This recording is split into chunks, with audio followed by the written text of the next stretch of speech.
বন্ধুরা, শুটকি মাছের রেসিপিটা খুব সুন্দর করে বানিয়ে নিয়েছি। কুমড়ো ডুগা, মিষ্টি লাউ আর তোমার ডাঁটা আলু দিয়ে সুন্দর করে বানিয়ে নিয়েছি। হ্যালো বন্ধুরা, কেমন আছো? আশা করি ভালো আছো, সুস্থ আছো, আর আমরা সবাই ভালো আছি। আজ একটা নতুন রেসিপি নিয়ে আসলাম, সেটা হলো কুমড়ো ডুগা দিয়ে তোমার শুটকি মাছ বানাবো। এখানে আমি কুমড়ো ডুগা নিয়েছি, ডাঁটা নিয়েছি, মিষ্টি কুমড়ো, আলু সব কেটে ধুয়ে সুন্দর করে ফ্রিজে রেখে সকালে একদম কেটে সেটে রেখে তারপরে ফ্রিজে রেখে গিয়েছিলাম। এখন বাজে দুপুর তোমার 2:30, আর এখনে ভাবছি আমি রান্না করব। এখানে নিয়ে নিলাম তোমার ছোট ছোট তোমার শুটকি। সেই শুটকিগুলো অল্প ধুয়ে ভালো করে পরিষ্কার করে নেব। আর এখানে তোমার মশলা নিয়েছি পেঁয়াজ, রসুন, কাঁচা লঙ্কা। আর দেখুন সব উপকরণ একসাথে নিয়ে নিলাম। এখন সুন্দর করে রান্না করব। তোমরা আমার পাশে থেকো, আমি রান্না করব। ভিডিওটা ভালো লাগলে লাইক, কমেন্ট এবং শেয়ার করো। গরম জল দিয়ে শুটকিটা ভালো করে ধুয়ে নিব। আর শুটকি গরম জলে ধুলে শুটকি যে খারাপ সেন্টটা বেরিয়ে যায়। দেখো জল দেওয়ার পরে একদম পরিষ্কার হয়ে গেছে। এটা ভালো করে ধুয়ে তারপর শুটকিটা ভালো করে তেলে ভেজে নিব। সবাই বলে কি শুটকিতে কম তেল দিয়ে রান্না করলে শুটকিটা বলে টেস্ট হয়, তাই এই শুটকিতে আমি কম তেল দিয়ে আজ রান্না করব। বন্ধুরা, শুটকিটি ভালো করে গরম জলটা সুন্দর করে ধুয়ে নিয়েছি। এই দেখো ছোটো ছোটো শুটকি, এইতে বলে কেচকি শুটকি।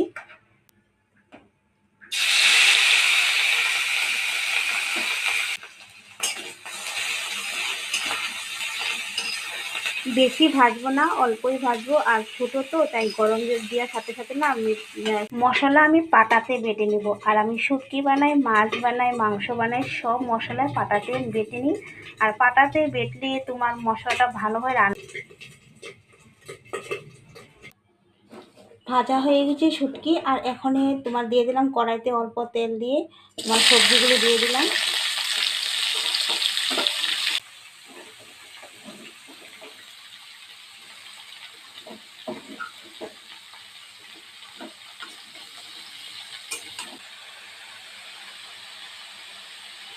হলুদ নুন দিয়ে এখানে সুন্দর করে অল্প ভেজে নিয়ে ঢেকে দেব।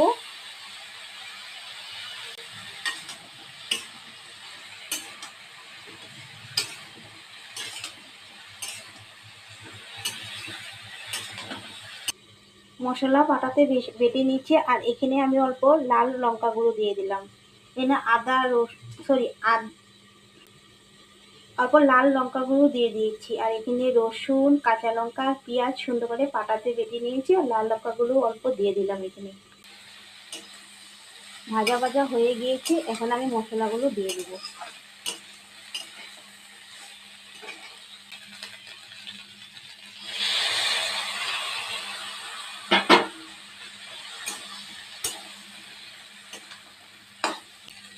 সবজিটা ভেজে নিলাম। বন্ধুরা দেখো, এই সবজিটা পুরো ভাজা হয়ে গেছে। এখন দিয়ে দেবো জল।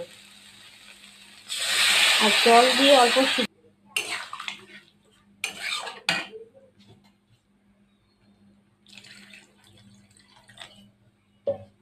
এখন আমি দিয়ে দিলাম যে তোমার শুকনো মাছগুলো ভেজে রেখেছিলাম, সেই মাছগুলো দিয়ে দিলাম। সুন্দর করে নাড়িয়ে চাড়িয়ে নেব।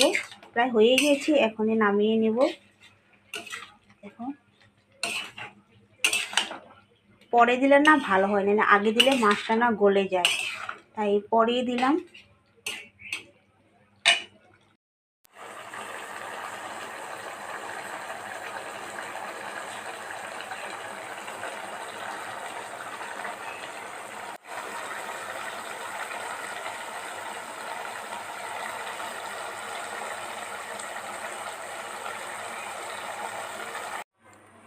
বন্ধুরা, রেসিপিটা সুন্দর করে বানিয়ে নিয়েছি। ভালো লাগলে তোমরা লাইক, কমেন্ট এবং শেয়ার করো। আর এই শুটকি মাছের তরকারি না খেতে খুব ভালো মিষ্টি। আমাদের বাঙালির টেস্টির খাবার হলো শুটকি মাছের তরকারি। এই শুটকি মাছের তরকারি হলে আমরা পেট ভরে ভাত খেতে পারি।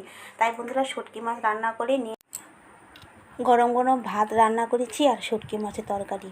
এই তরকারিটাতে খেলে না এত ভালো লাগবে। তাই বন্ধুরা খাচ্ছি। ভালো লাগলে লাইক, কমেন্ট করে